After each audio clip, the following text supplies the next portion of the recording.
Et coucou les aventuriers, on est parti pour la suite de la session, toujours sur l'inavouable secret.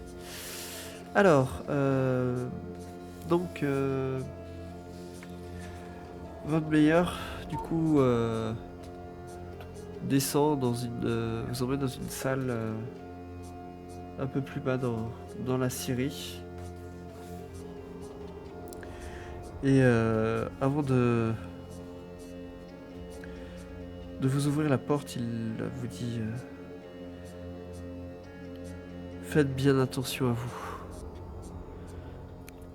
Il lui arrive de se montrer violent et je ne voudrais pas qu'il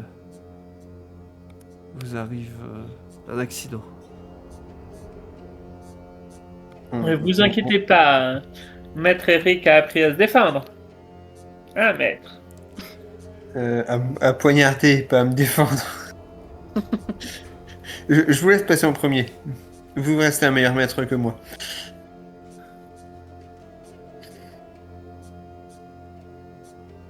Ben, on rentre Je dedans. vais- Ouais, donc il vous ouvre la pièce et donc vous voyez une chambre assez rustique avec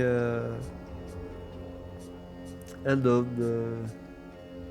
assez maigre, replié sur lui-même sur le lit, la tête entre les genoux, qui ne semble pas avoir remarqué votre entrée dans la pièce. Est-ce que. Enfin. On essaye de l'appeler, de dire son nom, voir s'il réagit. Euh, Gibbs. Gibbs. Tu vois que il lève les yeux dans ta direction et tu vois un homme en piteux état, amaigri, les yeux rouges, qui semble avoir pleuré il y a peu.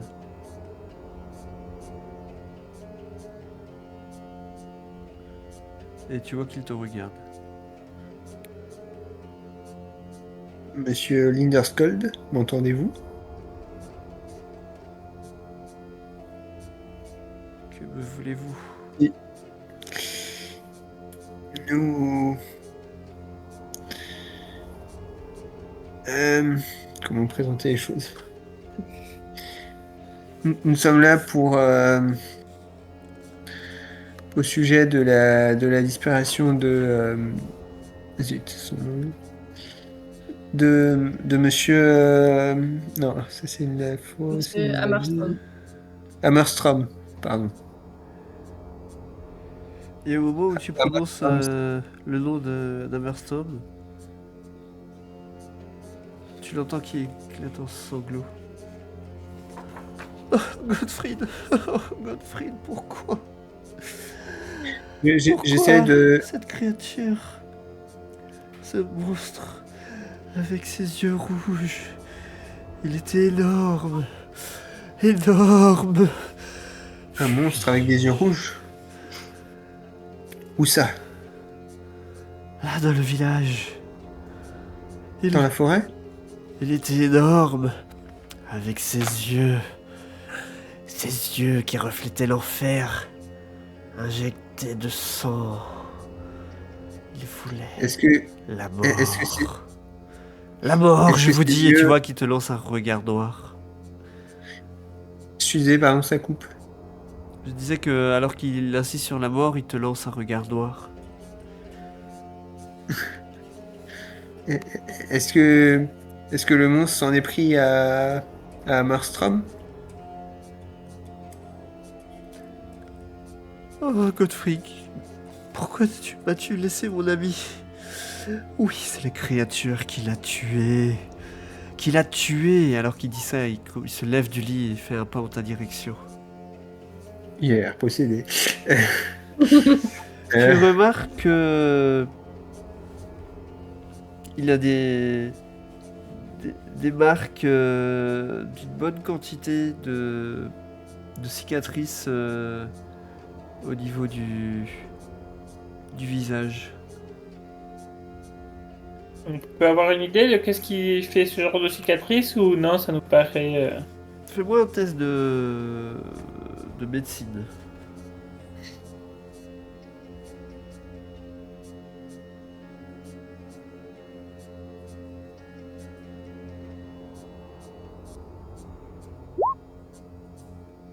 Ok. Tu reconnais assez facilement les traces de lacération euh, qui sont un peu typiques du fait que quand on court et on est accroché par des branches, des buissons, ce genre de choses, qui laissent des petites entailles, pas très profondes, mais assez nombreuses du fait des ronces et tout qui peuvent être présents sur les branches. Sûrement que, au vu de ces cicatrices,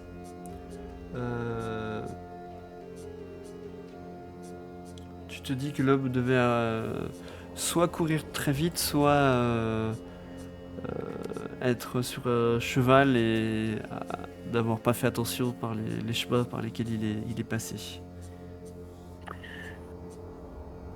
Est-ce que je peux essayer de me remémorer si, en croisant les mots-clés forêt, possession, monstre, j'ai quelque chose qui vienne à l'esprit?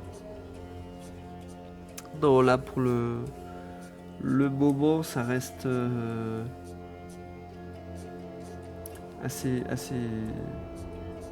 vague. Est-ce que vous seriez capable de dessiner le monstre auquel vous pensez, que vous avez vu?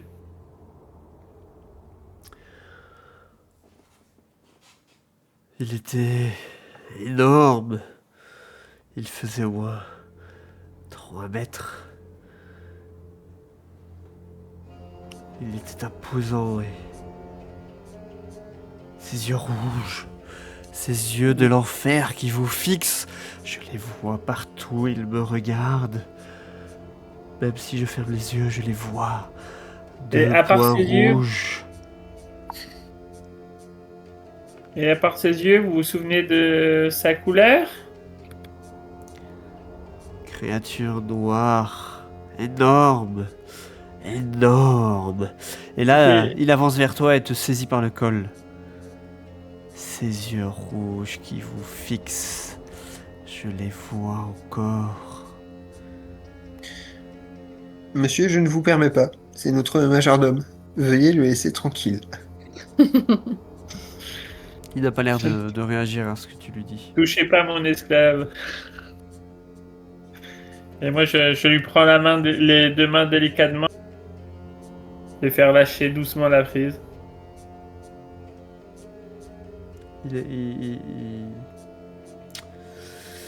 Il se laisse faire. Et donc, une fois que je suis assez loin de lui, je lui demande c'était de la peau la peau, si c'était une fourrure ou plus comme les lézards en écaille. Tout ce que j'ai vu, c'était sa grandeur. Et ses yeux rouges. Ses yeux rouges. Il Et, avait des bras et des pieds ou c'était plutôt...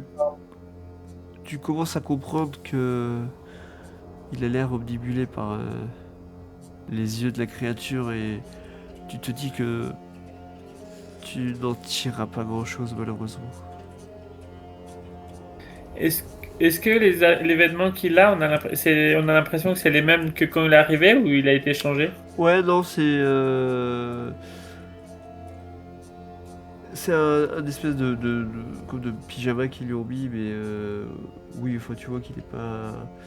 Le pyjama est déjà un petit peu sale et tout. Enfin, on n'a pas l'air de s'occuper, enfin, de le changer régulièrement non plus, quoi. Et à part ces griffures, il y a des signes physiques qui nous marquent, par exemple. Tu vois que, comme dit, il est très maigre. Sûrement qu'il a presque rien avalé depuis son retour. Et je vais me fier au jet de médecine que tu as fait tout à l'heure. Ouais, compte pas le dernier succès parce que j'avais gardé un +2 et je pense pas que j'ai le droit. Donc, compte que comme 2 succès, c'est ça que je veux dire. Ouais, mais même le succès, ça me suffit quand même pour te. Tu, tu reconnais quand même assez aisément les symptômes d'un grave traumatisme psychologique. Donc, le fait qu'il soit omnibulé par les yeux de la créature, euh, qu'il n'arrive pas à répondre clairement à tes questions, voilà, tu sais que malheureusement, tu n'en tires rien de plus. Peut-être que si tu lui donnais ton chat, Valentina, il pourrait nous répondre un peu plus à nos Ça va questions. pas la tête. Si, Valentina, elle c'était s'adresse à lui, elle lui dit cher monsieur, est-ce que vous pouvez nous dire comment vous êtes enfui? Comment avez-vous réussi à fuir cette créature? J'étais sur mon cheval. Alors je suis parti. Quand j'ai entendu son grondement sourd. Et là, il te commence à faire à essayer d'imiter un grand cri. Ou comme si comme un peu s'il gronde, enfin c'est quelque chose d'assez guttural le bruit qui sort de sa bouche.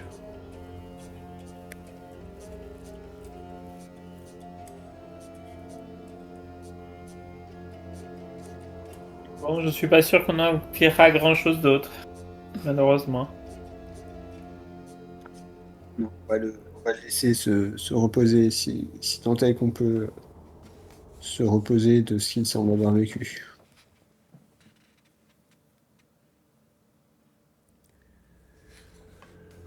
Du coup, vous sortez de la chambre. Il est encore avec nous, le... Pas de meilleur. Non, Ouais. votre meilleur s'est absenté, il vous a laissé seul dans la pièce avec lui Ouais, et pendant ce temps il cherchait les. Il est reparti chercher les infos que vous lui aviez demandé.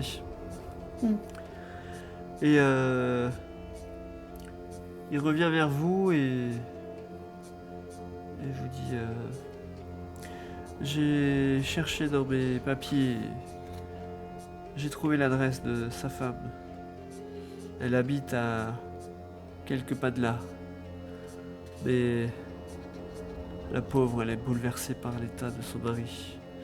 Je ne sais pas si elle sera en mesure de vous apprendre grand-chose.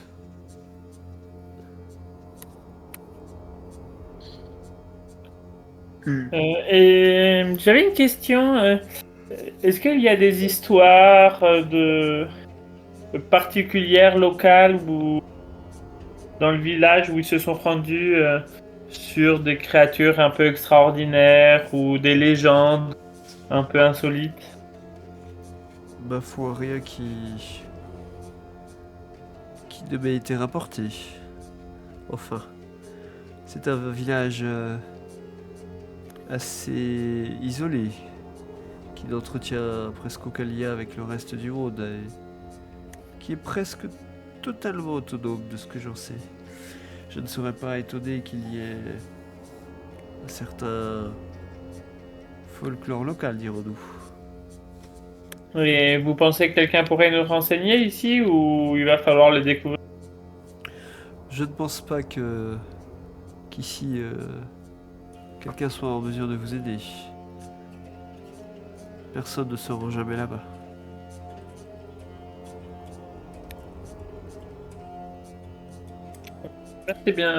Merci bien pour vos réponses, très instructives. J'interroge les deux compagnons du regard. Non, pouvoir essayer de tenter d'aller interroger sa femme, si elle accepte de nous recevoir. Oui. Juste, ouais, le village Farnstall, on sait si c'est loin d'ici? Il faut à peu près une journée Une journée. de Ok. diligence pour vous rendre là-bas.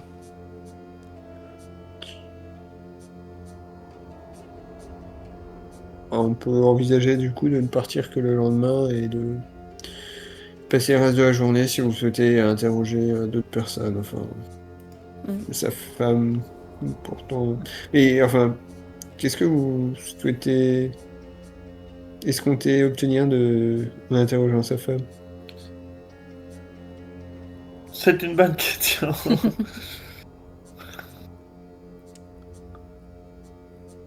Je sais pas qu'elle vous fasse le portrait de son mari alors qu'il était en pleine possession de ses moyens Peut-être qu'elle a pu le voir et remarquer quelque chose de précis, mais en effet, il y a un risque qu'il n'y ait pas grand-chose de très intéressant.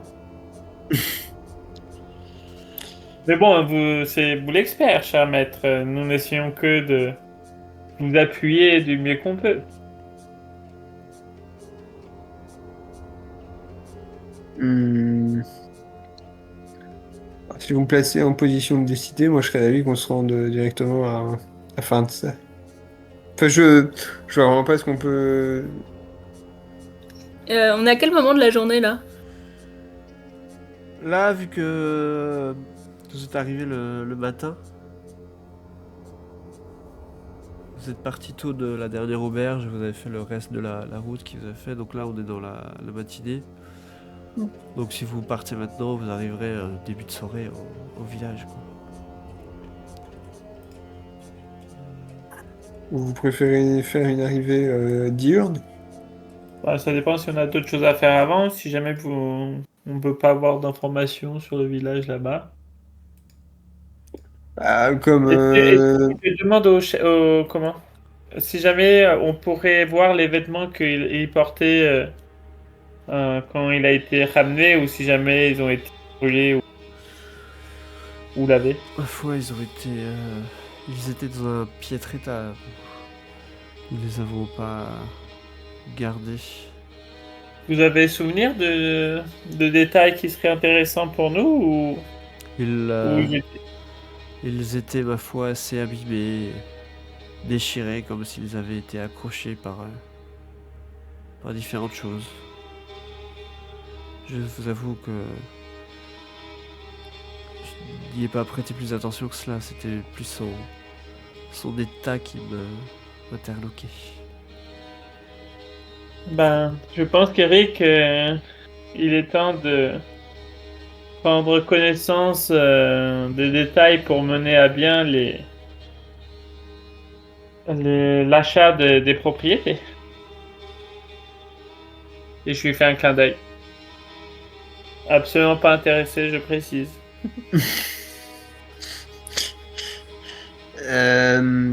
Oui, peut-être avant que nous partions, si vous entendez que nous puissions mener à terme vos négociations, pouvons-nous savoir quelle en est la...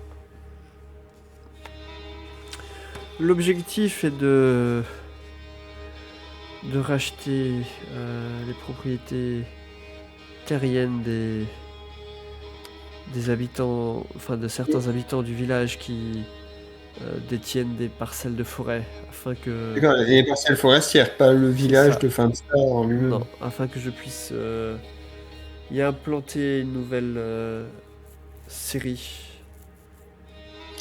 Pour autant que je sache,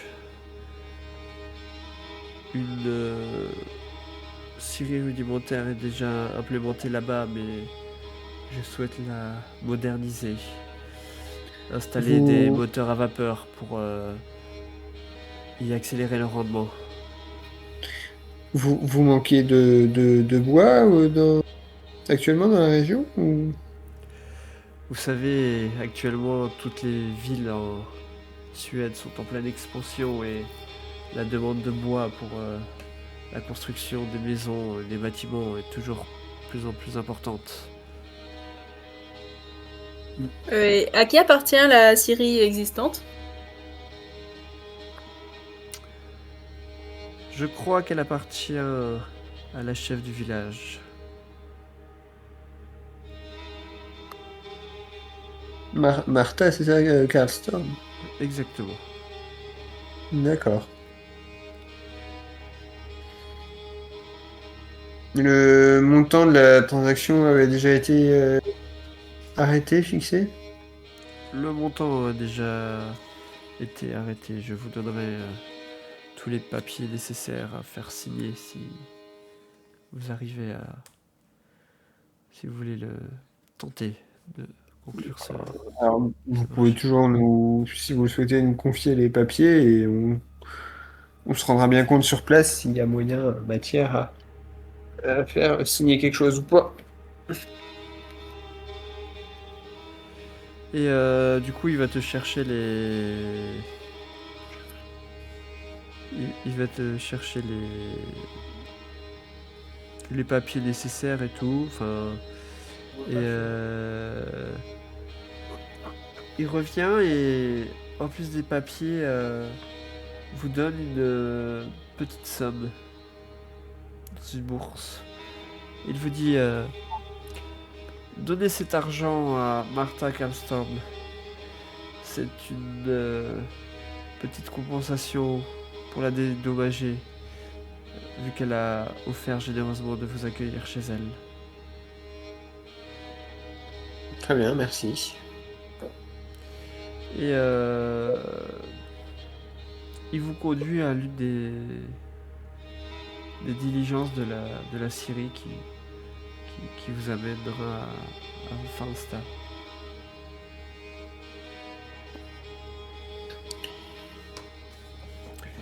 N'hésitez pas à m'envoyer un courrier pour me tenir informé de la situation.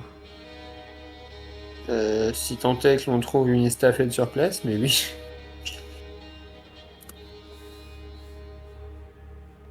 Et donc vous montez dans la diligence. D'accord, je vous laisse transvaser nos bagages d'un véhicule à l'autre. Bien sûr. Et oui, ensuite on monte dans Et donc la... vous partez donc en direction de Falstaff. Donc comme je l'ai dit tout à l'heure, il faut à peu près une bonne journée de route en diligence pardon, pour vous rendre d'Arnoussinde à Falstaff. Et vous traversez principalement des bois le long de Langerman, donc c'est la grande rivière qui longe la route, sur lequel vous voyez des rondins de bois qui sont charriés en aval. Plus vous avancez sur le trajet, plus l'état de la route se dégrade. Les arbres masquant peu à peu le ciel. Peu de voyageurs s'aventurent jusqu'ici et ça se voit. Le soleil est déjà couché lorsque vous arrivez au village. Ah, c'est râpé pour l'arrivée du homme. Mais la lune éclaire encore la tour de la vieille église de pierre, qui semble très âgée. C'est le seul édifice de pierre du village que vous remarquez. Toutes les cabanes et les maisons sont fabriquées en bois. L'endroit n'a rien de bien impressionnant. Des maisons de villageois, ce qui semble être un modeste bazar, et ce qui semble être une salle communale assez rudimentaire. La diligence y entre et près du bout de la route, vous voyez ce qui semble être une scierie qui borde le cours de Fernsta avant que le véhicule ne bifurque vers une grande maison. C'est un bel édifice dont le bois ancien trahit l'âge vénérable. Donc, pour vous schématiser sur le petit village, donc vous êtes arrivé par la route du sud. Vous avez tourné et vous êtes rendu en la maison 7, donc qui est ici. Donc il y a la maison de Karlstorm, d'accord. Et donc Ok. la scierie que vous avez pu apercevoir, c'est le bâtiment 6, donc qui est le long du fleuve. D'accord. Et l'église avec la vieille tour en pierre, c'est le bâtiment 3 qui est ici. D'accord. Ok. Voilà. Vous descendez donc de la diligence où vous êtes accueilli par une femme.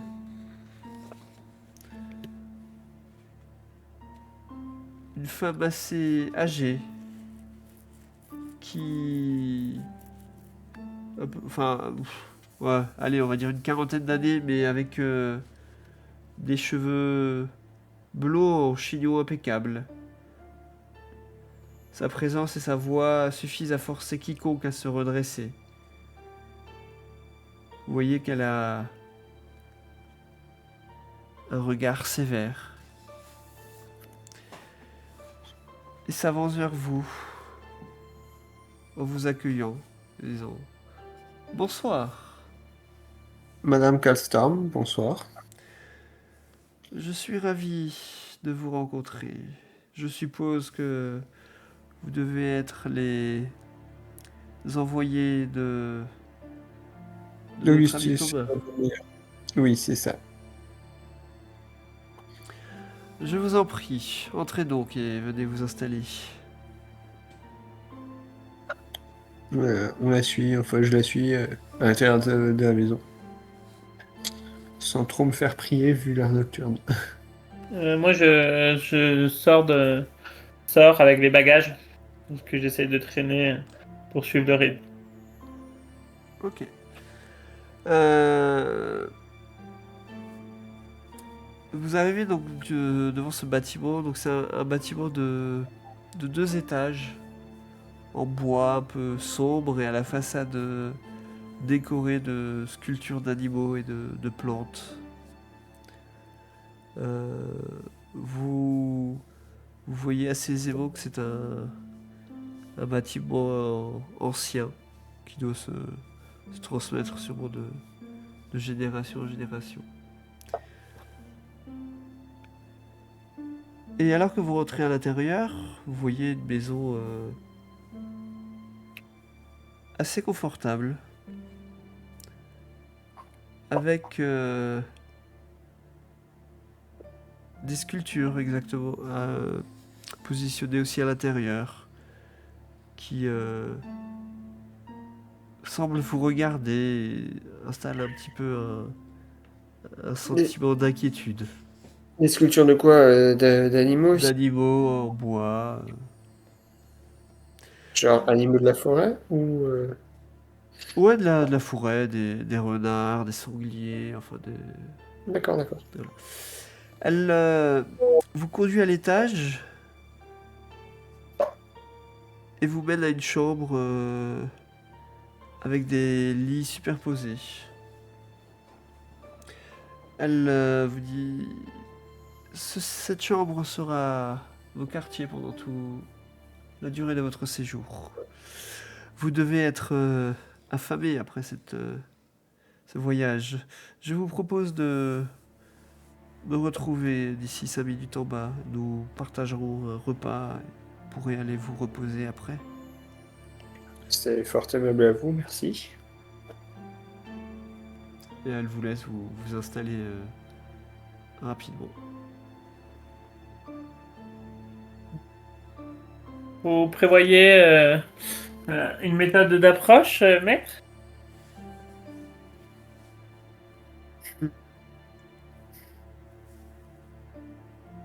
Bah, dans l'immédiat, je n'ai pas de plan précis. Nous allons peut-être déjà discuter lors de ce repas et voir comment se comporte notre hôte, si elle semble réagir, répondre à nos questions, ou s'il y a matière à s'inquiéter. Oh, je vois des capacités d'adaptation et de réaction à l'improviste dignes d'un maître de haute qualité. Tu vois que j'acquiesce. J'ai surtout faim dans l'immédiat. Et ne souhaite pas repousser plus longtemps le moment du repas. Et, le chat Dark, il est déjà à la porte en train de meuler en disant allez, on y va. Ok, donc vous descendez... vous descendez la rejoindre dans le grand salon où vous voyez qu'un repas chaud vous attend, composé de vénaison, de bière et d'aquavit. C'est une boisson alcoolisée forte en Suède. D'accord. Un petit peu comme de la liqueur ou un équivalent. Quelque chose comme ça, quoi. Je vous en prie, installez-vous. Je sais que le voyage est assez long et, ma foi, vous devez avoir faim. Je vous remercie. Euh, D'ailleurs, j'ai une commission de la part de Monsieur Von Meyers à votre destination et je lui sors la quantité d'or qu'il nous avait confiée, la bourse, en dédommagement pour accepter de nous recevoir. Merci bien. Tu vois elle la prend et la pose sur un meuble à côté. C'est un homme des plus prévenants. Oui, nous ne l'avons que rapidement rencontré, mais il semblait relativement prévenant envers les gens ses employés. Il semblait d'ailleurs sincèrement bouleversé de ce qui est arrivé à son commissionnaire, Monsieur Hammerstorm, qui semble avoir disparu aux environs de votre village.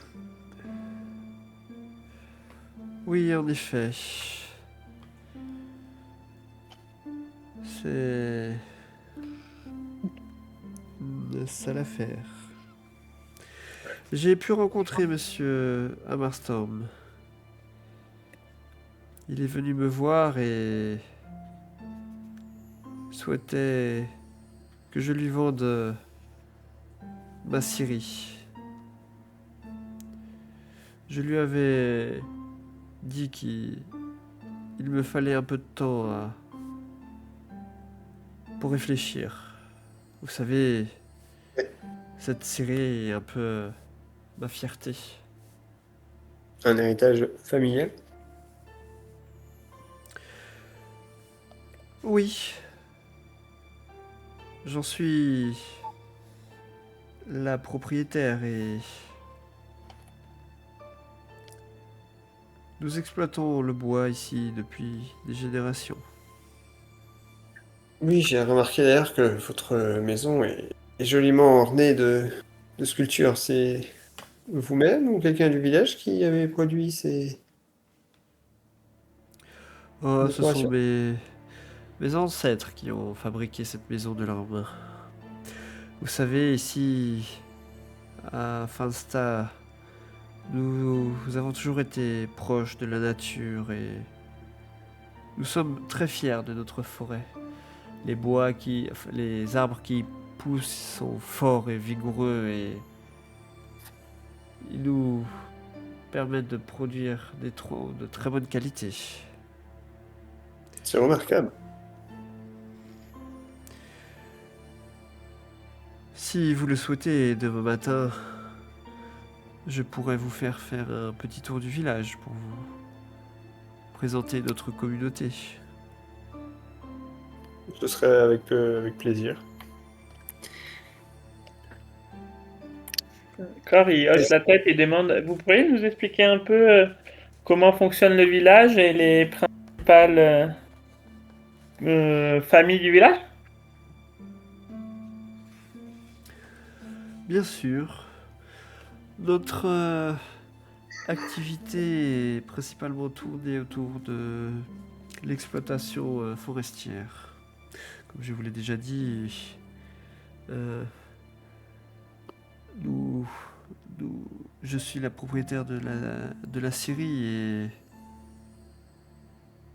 ma foi, nous exploitons le bois que nous envoyons plus bas par le fleuve, en laissant les troncs descendre et suivre le cours d'eau. Pour autant que je m'en souvienne, nous avons toujours vécu de cela.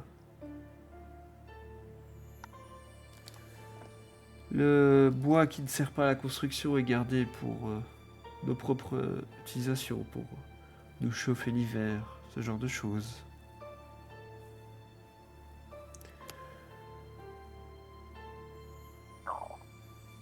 Concernant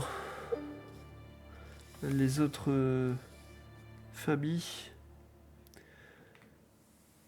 il y a la famille Skit, dont Dorothea, la chef de famille, est la plus grande propriétaire de Farnast. Elle détient une grande partie des bois aux alentours. C'est... comment? C'est une tradition dans votre village que ce soit les femmes propriétaires des terres ou ou de votre scierie, par exemple? Me concernant, je suis célibataire et l'ai toujours été. Je ne m'intéresse guère à ce genre d'enfantillage.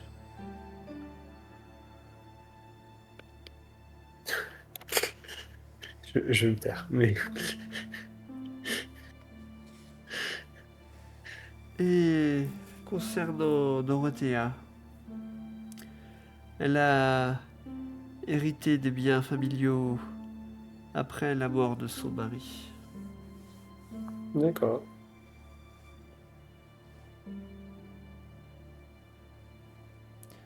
Il n'y avait Mais pas de... pour répondre à votre question, ce n'est pas une spécificité de notre village. Juste des circonstances qui ont mené à cela.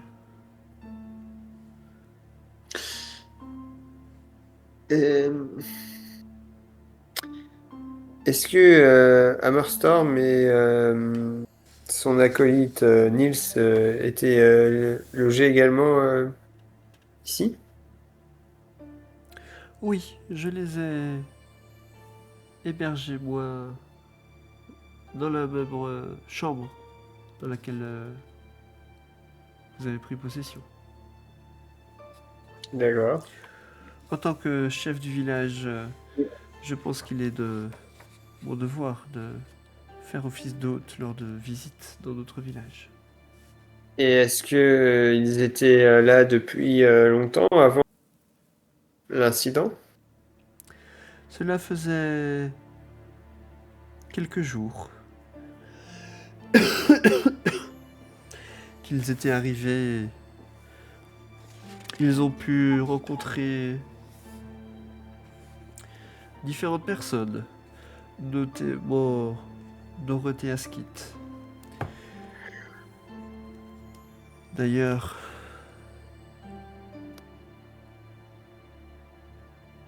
non, je crois bien que... Non, je ne suis pas sûr. Il faudrait mieux savoir, voir avec elle directement. Je ne suis pas sûr si elle était intéressée par l'offre que lui a fait votre meilleur. D'accord. Et vous-même? Comme je vous l'ai dit, je m'étais laissé Faut-il quelques réfléchir? jours Oui. pour réfléchir. Je n'étais pas prête à me séparer de cette série, vu que c'est un L'attachement bien à la terre. familial, effectivement.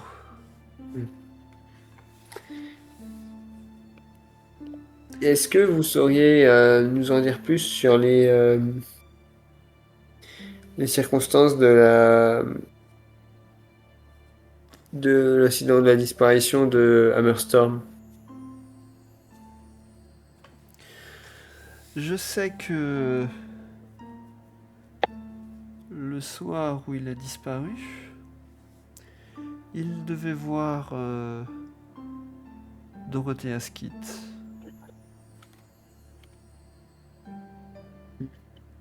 Pour discuter de la transaction, je suppose. Je suppose que c'était là le sujet de leur rencontre.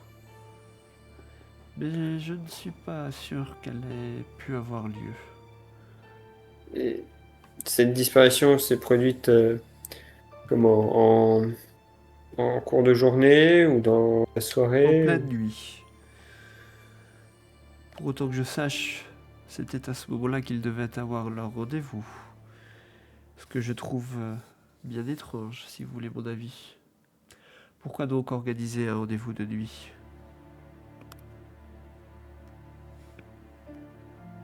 Ça, il nous faudra le découvrir, je D'autant suppose. plus étrange que quelques heures avant ça,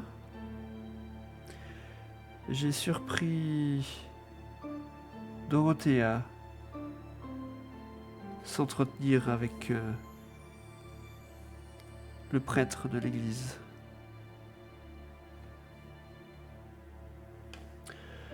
Vous savez, c'est un personnage qui ne se mêle pas trop à notre communauté. Et Le je ne sais prêtre ou pas, Dorothea? le prêtre. Le prêtre. Je trouve ça étrange que ces deux-là se soient rencontrés quelques heures seulement avant la disparition d'Aberstorm. Bah voilà une première piste.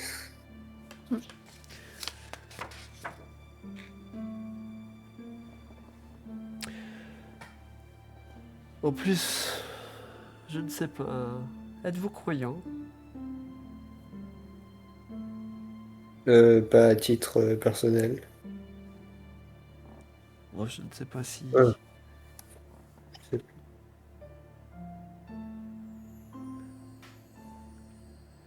J'ai moi-même un peu de mal avec tout ce qui concerne la religion. Je trouve que ces discours sont toujours pleins de mensonges. Le discours n'est pas toujours très rationnel, dirons-nous. Je suis entièrement d'accord avec vous. Ouais, copine. Est-ce que on a l'impression qu'elle nous cache quelque chose ou pas? Non, t'as pas... Non.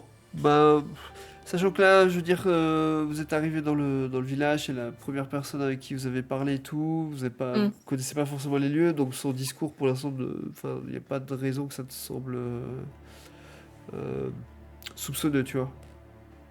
Ok. D'accord?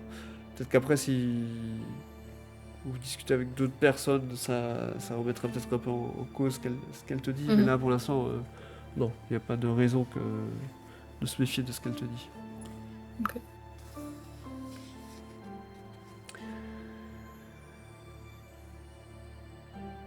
Enfin,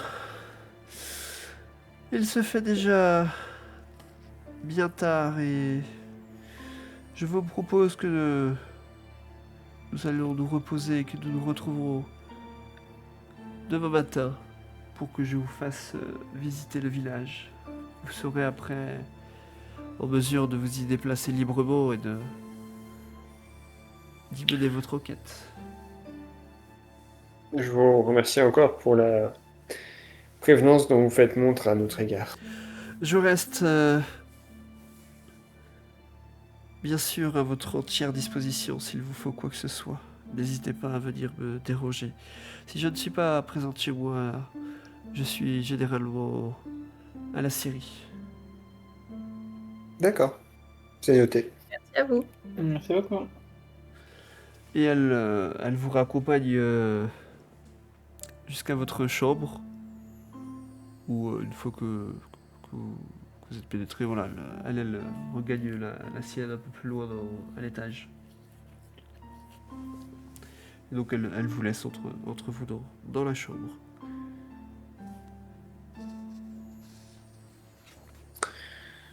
Euh, J'ai remarqué avec quelle habilité vous avez réussi à la faire parler de ce qu'elle ne voulait pas parler. je sais pas, j'ai pas l'impression qu'on est... Mais moi non plus, nous ayons mais encore de pistes très, très solides. Après, on a eu quand même des informations concernant cette certaine Dorothea Skit. Elle a pas l'air de la tenir en haute estime. On verra ce qu'il en est, ce qu'on lui Il y a parlera. ça, il y a l'éventuelle rencontre avec le prêtre. Hmm. Et il faudrait comprendre quelles sont les